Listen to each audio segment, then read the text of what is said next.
Assalamualaikum warahmatullahi wabarakatuh. Dikisahkan pada suatu hari Abu Nawas kaget bukan main ketika seorang utusan Baginda Raja datang menemui Abu Nawas di rumahnya. Ia harus menghadap Baginda secara cepat. Entah itu permainan apalagi yang akan dihadapi kali ini. Pikiran Abu Nawas berloncatan ke sana kemari.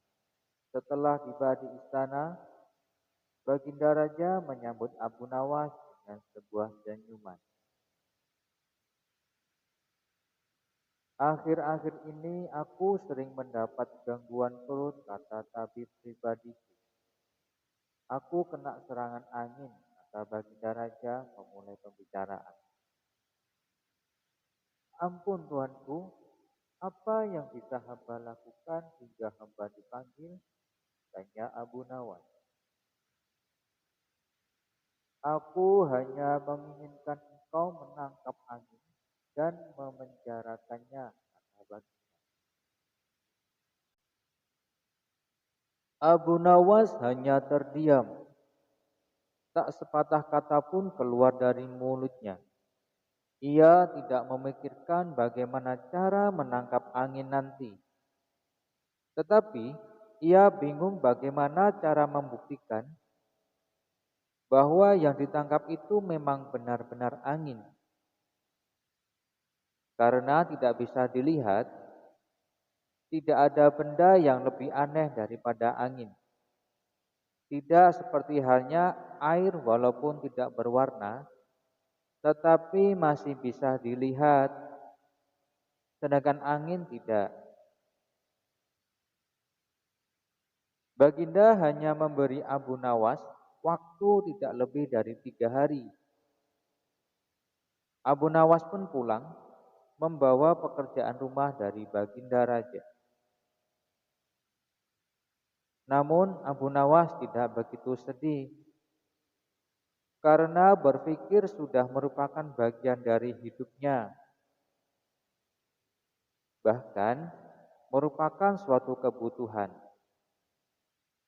Ia yakin bahwa dengan berpikir akan terbentang jalan keluar daripada kesulitan.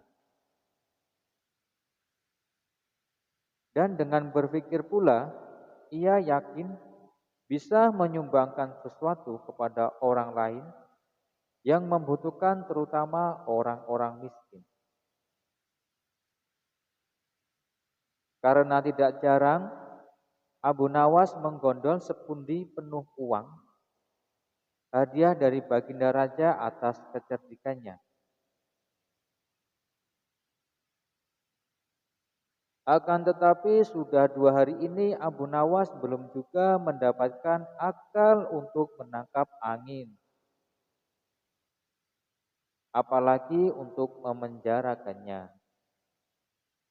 Sedangkan besok adalah hari terakhirnya yang telah ditetapkan Baginda Raja.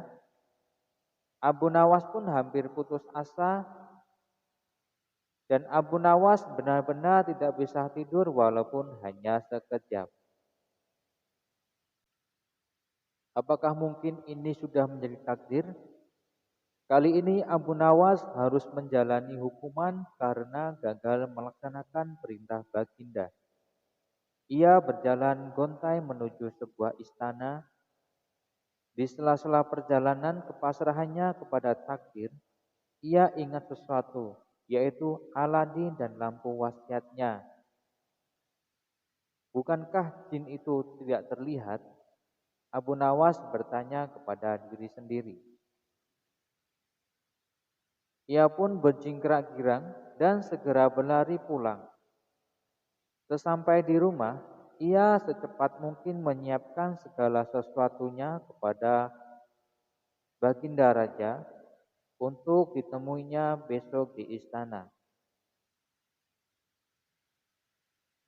Setelah sampai di pintu gerbang istana, Abu Nawas langsung dipersilahkan masuk oleh para pengawal karena Baginda sedang menunggu kehadirannya.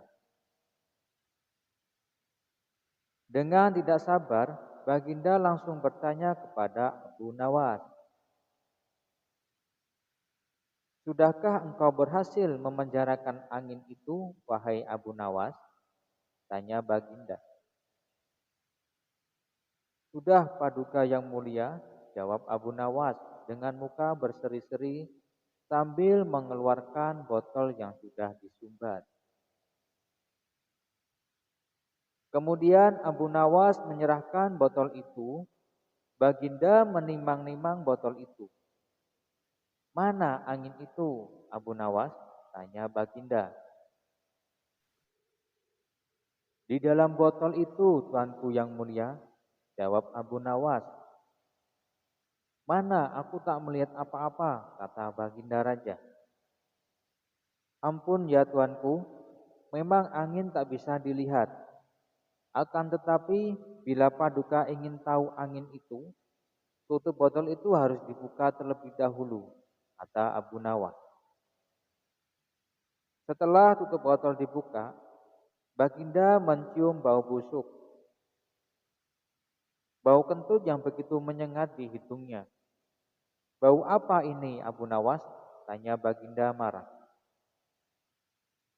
"Ampun Tuanku yang mulia, tadi hamba buang angin dan hamba masukkan ke dalam botol ini.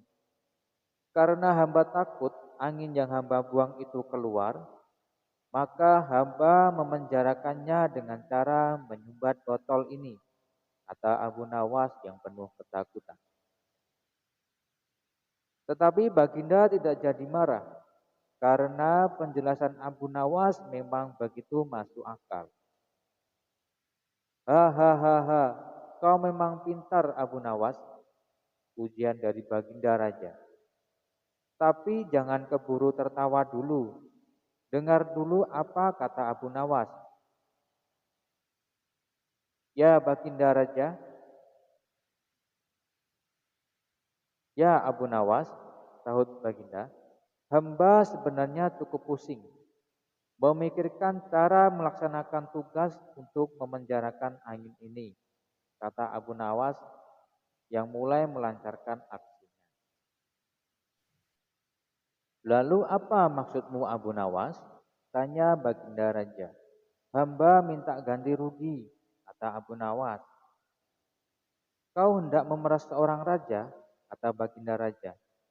"Oh, bukan begitu Baginda." "Lalu apa maumu?" tanya Baginda. "Baginda harus memberi saya hadiah berupa uang sekedar untuk bisa belanja dalam 1 bulan," kata Abu Nawas. "Kalau tidak," kata Baginda, "kalau tidak hamba akan menceritakan kepada khalayak ramai bahwa Baginda telah dengan sengaja mencium kentut hamba," kata Abu Nawas. "Hah?" Baginda penuh dengan kaget dan jengkel, tapi kemudian tertawa terbahak-bahak. "Baiklah, permintaanmu kukabulkan," kata Baginda Raja. Abu Nawas pun dapat tersenyum lega sambil membawa sekantung uang di tangannya, lalu pulang pergi ke rumahnya. Cukup sampai di sini dulu perjumpaan kita kali ini, dan nantikan kisah-kisah terbaru selanjutnya. Wassalamualaikum warahmatullahi wabarakatuh.